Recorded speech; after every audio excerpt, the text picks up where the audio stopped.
Welcome to Coffee Time, a space where I, Natalie of Natalie Christina Coaching, invite you into my everyday real talk conversations with the special people in my life right now. We rant, we laugh, we introspect, all the good stuff, and I am so excited to get to share this with you. Today, I am talking with my best boo, Renita Bangert. Renita and I met about 4 years ago working at David's Tea, and she has become my everything person, the one I bring all the things to. She is a musician and tarot reader by night and a Master of Journalism student by day, and I am so honored to get to introduce her to you today. This episode, we are embracing the sentiment, progress, not perfection. We definitely experienced some audio issues. I am still learning, and I did not want that to stop me from bringing this conversation to you because it is just so freaking powerful. So turn up the volume, grab a coffee, and get ready to dive into this really awesome and potentially very controversial conversation on why woo is bullshit. When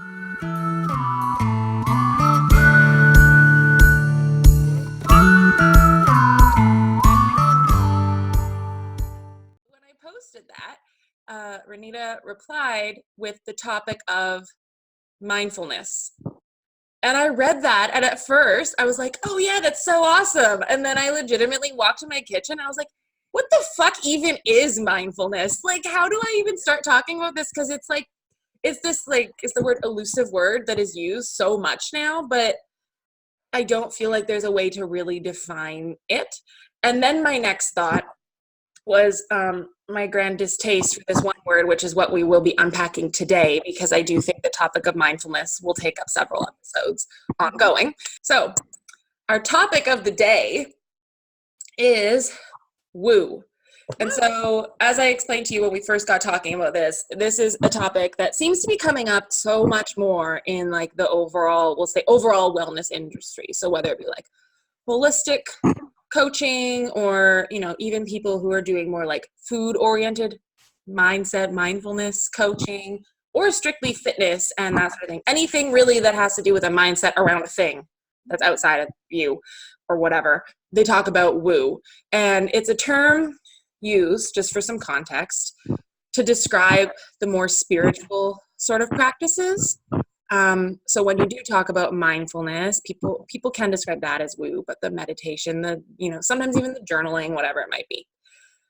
My problem with this deeper is, to me, this woo thing that we're describing is something that is, at the end of the day, it's like inherent in all of us, right? Like my spiritual connection, my connection to something outside of myself that is bigger than me, that gets me where I need to go, is intended to be a part of my intrinsic being.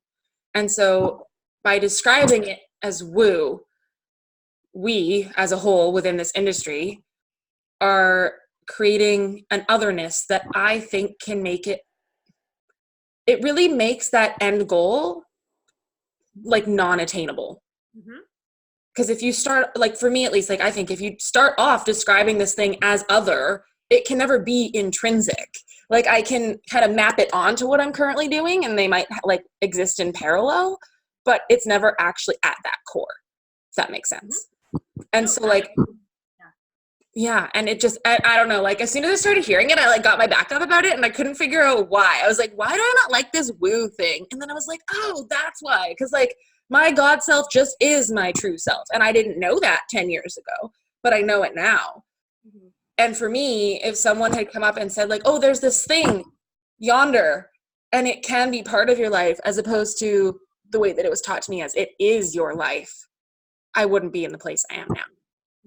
And so semantics is very important. It's part, like you said, semantics. It's part of a recurring theme, I think, for me personally, of examining language that I'm trying to actively do, like in a lot of areas of my life. And from like years back, I had a friend who told me years ago that talking to me, she found difficult because I used so much self-deprecating language. And I interpreted it at that time as me being funny.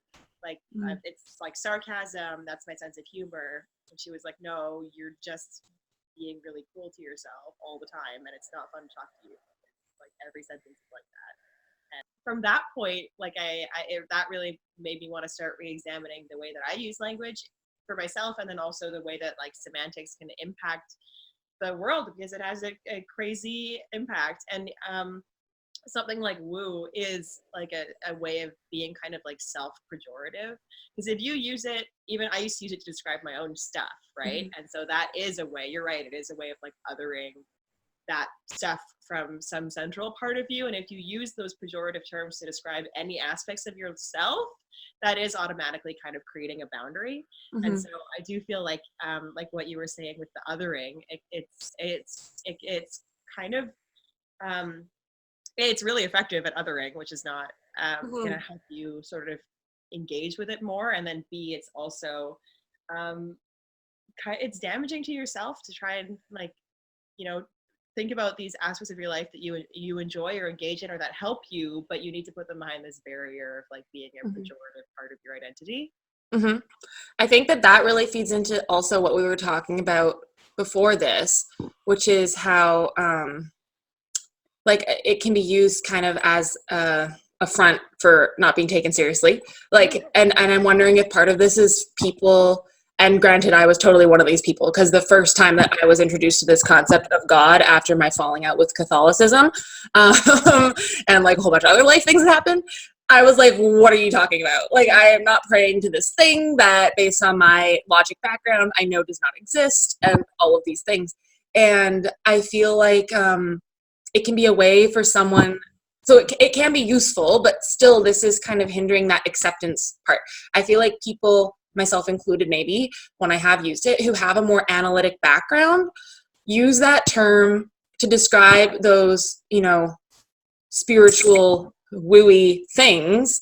One, to reconcile them for ourselves, because maybe we're not at a point of accepting that those two can coexist and actually like feed into one another. And then also it's a way of maintaining, like you and I were touching on, our credibility when presenting that aspect. We'll say aspect because I think we were still keeping it other, when presenting that aspect of ourselves to people outside. So it's like, okay, I have a background in, so for me, like analytic philosophy, I studied minorly, not a lot of it, but like artificial intelligence theory. I also believe in the like spiritual connection within the universe and surrender, So like, how do we present that to someone who doesn't believe those things have any value, right? I still grapple with this because I chose to continue to exist in academia, I think. And because I do, like, as much as I think I'm going to grapple with this for a while, probably. And I'm happy that I'm able to even like to discuss this at all without being uncomfortable, because I do want to be taken seriously. And I know, like, at this point I'm working on really like settling in that fact that these things can coexist and that they don't negate or reflect on each other. But it does become challenging at points, you know, because there's a lot of structures in the world that would have you think that like engaging with spirituality or belief, or even having discussions around like faith and spirituality and like new age, I don't like that either. Next time. Yeah. I don't even know what that means, like, honestly. I just don't, and I'm fine with that. Here's another future topic, is the linguistic lack in this area, where there's a real lack of words to describe what you're trying to get across. Use a thesaurus? Like, patriarchal thing. But but yeah, no, I think it is difficult to reconcile it, definitely. Like, you know, if you come, like you said, from an analytic background, or conversely, I think if you come from a spiritual background and you want to engage more in things that are analytical, you would also probably fear losing the community that you already have in the pre-existing circle, right? So I think it's just like a culture of like divides that is really harmful. And anyway. No, totally. That just reminded me of this one time I was on a Tinder date, I think, or like OkCupid or something, with this girl at the JJB on Commercial Drive. And I'm saying this because you know exactly where I'm talking about. We were like sitting outside on the patio, and she asked me like straight up, she's like, because I'd been alluding to these spiritual things just as general practices in my life, talking about what I do day to day, like whatever. And she was like, do you believe in God? And without really any hesitation, I was just like, yes. And I think also the fact that in that moment, I didn't feel I needed to explain my concept. It was like, you might interpret this a totally different way. For me, I know how it is because, you know, for me, and I'll explain just for the purposes of this, but like, it's not a religious God. It's not some like man in the sky. It's, you know, it's nothing like that. It's unity and it's surrender and it's that like inherent cohesion of the universe, like that sort of thing. But I didn't feel the need to justify it or separate it from or anything. Like I just confidently could say yes. And I think that moment is what woo is keeping us all from living in. Yes. And as like a coach, I guess, I feel like it's my like duty to like be mindful of how that language could hinder someone's progress in that way. Because if I'm trying to like, you know, my whole thing is like guiding people to their truth. Well, if I want you to realize your truth, I can't start by framing it as something separate from you that you have to work to get. No, it's something there to discover. It's you.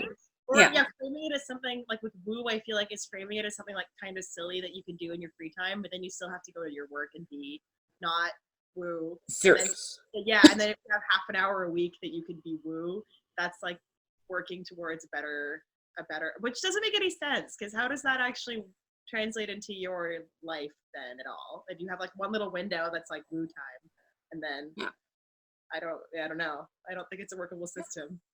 No, and it's totally like what I called you Batman. It's exactly what you were saying though. It's like people are living in a way where they have this like daytime person and then at night or on the weekend or whatever, it can totally flip. And it's like, well, then who's the self that you're bringing into those daytime situations? Because if that's not your true self, then what is it? And there's really like no reason it can't be the same. You know, granted, you might bring like different traits to the situation or whatever, but like your essence, I don't think should be shifting. Like there's no reason to have to hide certain parts of yourself. You might just articulate them in a slightly different way. Yeah, and your core outlook will inform whatever you're doing, right? So, and I think that adds a lot of value to your practices, your career, your interactions with people. Like if you can bring the full breadth of what you experience in your life to every interaction, I don't see how that would, like, I feel like that would be enriching for most situations, all situations you can get into, because at least you are speaking from your core, you know, like your core experience and your, you know, like what makes you feel at peace in the situation. Totally. And like, I guess further from what we were just talking about, I know you had mentioned something about it being like less inclusive. Was that, want to rant? Go for it. Okay. Brace yourselves. I'm trying to get my words to, I do think it's less inclusive because it's that same idea we've been talking about like compartmentalization and how like if you have to self-identify or whatever, if you're identifying some parts of life or some people or whatever as like being like woo, that really closes down any like over there off camera. So Spice Girls. You like it immediately shuts down any kind of engagement or discourse you could have, and by categorizing things like that, and it's something, you know, when you give it that name and you put it in that box, that it's something that you don't have to give any kind of like open-minded consideration of. And I feel like it is really exclusionary because you never have any crossing of the paths then. And I really think that blending ranges of experience is like the key to knowledge creation and to building community and so all that kind of stuff. This is like kind of what my whole thesis is about as well. The idea, it's about just saying I'm kind of a pro. Yeah, I'm, you know, but I think that this kind of like blended perspective is really, really valuable. And by using terms like woo and like, you know, sketching out such hard boundaries for things, it is really exclusionary and it really negates your chance of learning something, which like step one is just a cool thing to do that we strive to do. And so I don't know, I think it is really incredibly limiting and kind of a loss to keep things so firmly separate. Yes. Just yes. Because I think too, like that conversation that I had I been like, well, I've kind of done some work and I guess I believe this. And I also, am a very analytic person and da, da, da, da, da. That conversation would have gone very differently had I approached it in that way versus just knowing, yeah, this is me. Mhm. And that can coexist with the fact that I study analytic philosophy and I honestly enjoy formal logic. And like those can be together. And I know I mentioned before our call that thing, which I won't fully explain here, but Pascal's wager, which pretty much applies probability theory loosely, I think, to whether or not one ought to believe in God, some sort of concept of God. I think this is talking about more like the typical like Christian God. But I'll find a link to that. I could probably Stanford Encyclopedia Philosophy it and put that in the description as well, in case you or anyone else is interested in listening. Yeah, there you go. Also, that encyclopedia is like the coolest resource ever. But yeah, basically it's like believing and then having it exist is the best outcome. And if you believe and it doesn't, did it enrich your life anyway? Well, yeah. So why wouldn't you just believe? Because if you don't believe and it exists, have fun with that one. And if you don't believe and it doesn't exist, well, that's not enriching your life much now. You can apply that framework like it is. I'm sure it is just historically like a Christian-based framework, but you could apply that. You could apply that framework to like the concept of learning, like writ large. Like if you are if you choose to approach things with an open mind and engage with them, and they turn out to not be true or they turn out to not be valid, like you still learned how to learn or how to have faith in something. And that's like, I think that's an important human experience and it's community building. Whereas if you just like shut it down right away, and even then if it's not real, you still don't, you're at nothing. Like there was no gain. So yeah, that reminds me of another story. Oh, now it's just story time. So I was at this group that I was attending, and I remember someone talking about the story of the Wright brothers, like creating the first like flying airplane, whatever.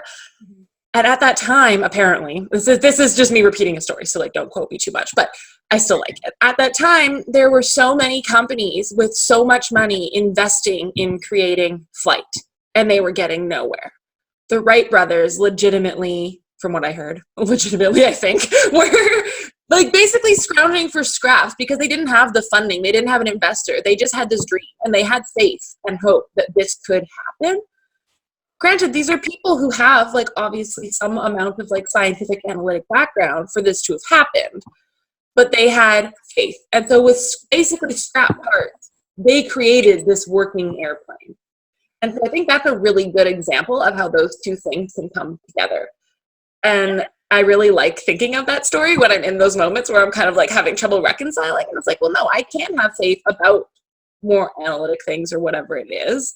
I've had faith in much worse things, I realize after the fact. So like, I just kind of like seeing how one can enhance the other as opposed to having to be compartmentalized, as you're saying, yeah.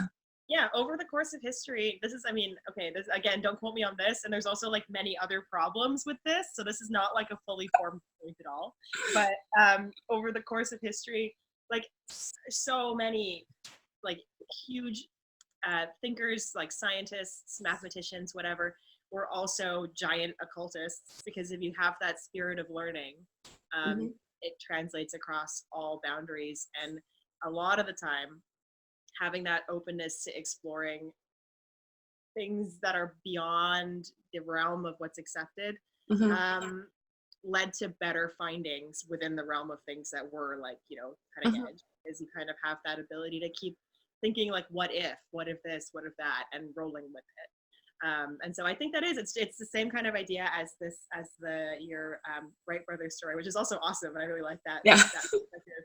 But yeah, it's the same kind of thing. And I think, yeah, if you are like othering all these parts of yourself, then you can't bring them into the whole, which is where you will really be able to find the kind of insight that otherwise would be off limits to you. I have to wonder too, like looking back, and this is not a question that you and I can probably answer in this call, just like a general pondering of like, back when all these scientists, like, you know, the more predominant scientists in history, not like now scientists, because obviously there's a lot of people still being very innovative and discovering all these awesome things. But back when all this happened, you know, like Einstein or whatever, back then, was it described as something other than, or was that just how scientific inquiry was approached? Right? Because I wonder, like, is it something we've mapped onto it now? And then, as someone with like all these health conditions, because this is where when you said that earlier, I was like, oh, let me tell you. It's like, how much is that distinction limiting our progress now in modern day?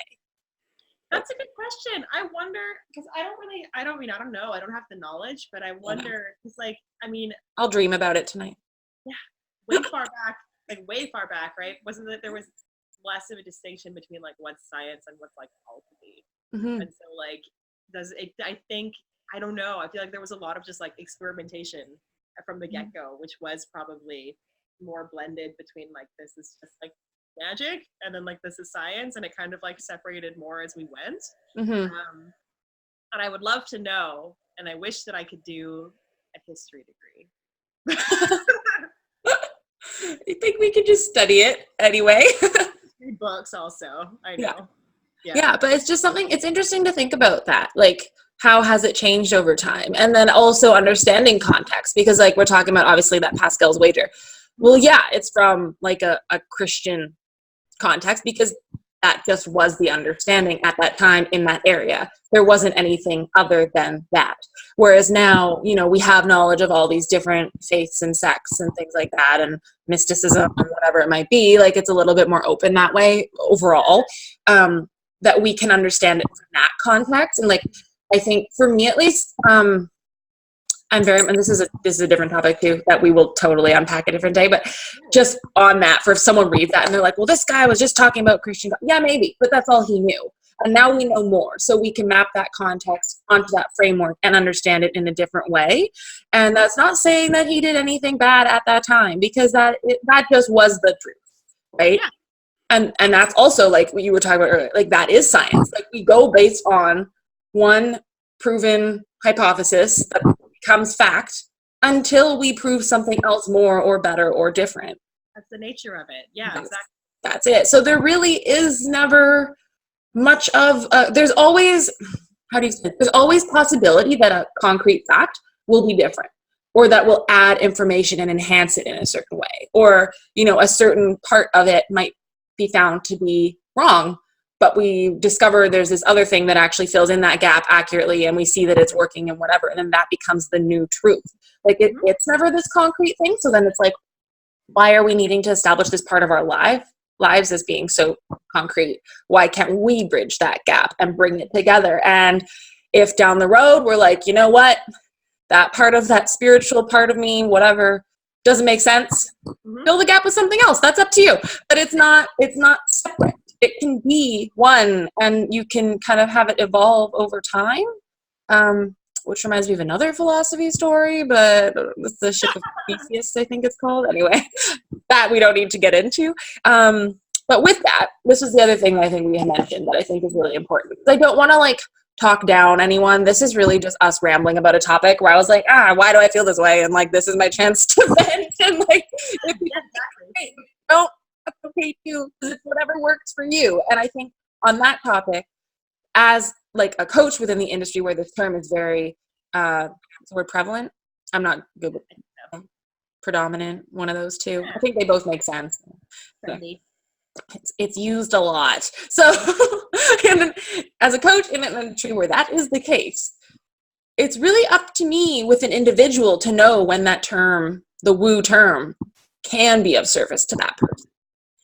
My issue, we'll say, is that I think using it overall all the time to describe the spiritual is a disservice. In specific situations, in specific contexts, it can be useful, because there definitely are people, and maybe this is why some of these people are using it, because they got to this point, you know, like I came to this point from a very skeptical, more analytic background. And so it might make sense for someone like me to use that term, because as much as it is part of my core, describing it that way feels still a little bit weird. And that's okay. It's not less honest. But it's up to me to kind of read when someone will gain something from using that term with them. And it doesn't make it like less good than the person I'm working with where we don't use that term and we describe it as something innate, like from the get-go. Because it's really that's part of that whole spiritual aspect in our lives, is integrating it in a way that works for you, that gets you where you need to be, or realizing that part of you need to see right now. And so if that's what it's doing, I don't really care how you describe it. Just on the more like broad level, we need to be aware of when it is useful and when it's working to our detriment as a whole. Totally. Yeah. Different things serve different people, and everybody has a different like practice. And some people like words like woo, or words like mindfulness, or words like self-care. And like, yeah, there are downsides. That's our next one. There are downsides to all of this, and there are problems associated with over defining or under defining words. But as you say, like if it is serving you and it's making you feel more connected to yourself and your practice, and it's making you happier and healthier, then if that's the term that is ringing true for you, then awesome. So thank you so much for jumping on. I really appreciate it, and hopefully someone out there in the world got something, even if it is that you don't agree with anything I've said, because that can still reaffirm what you do agree with and what is working for you, and there is, like we said, value in that. So value in having the conversation, having any conversation, right? So yeah, awesome. Well, thanks, Best Boo. Thanks, Best Boo. Thank you so much for joining Renita and I on this episode of Coffee Time. I really hope you enjoyed what you heard, and I am so grateful that you joined us today. Any feedback or any future topics of interest that you would love to hear us rant about, feel free to drop those in the comments. And also, I would super appreciate if you hit the subscribe button to help make this show more accessible to more people. Until next time, I'm your muchly caffeinated host, Natalie of Natalie Christina Coaching.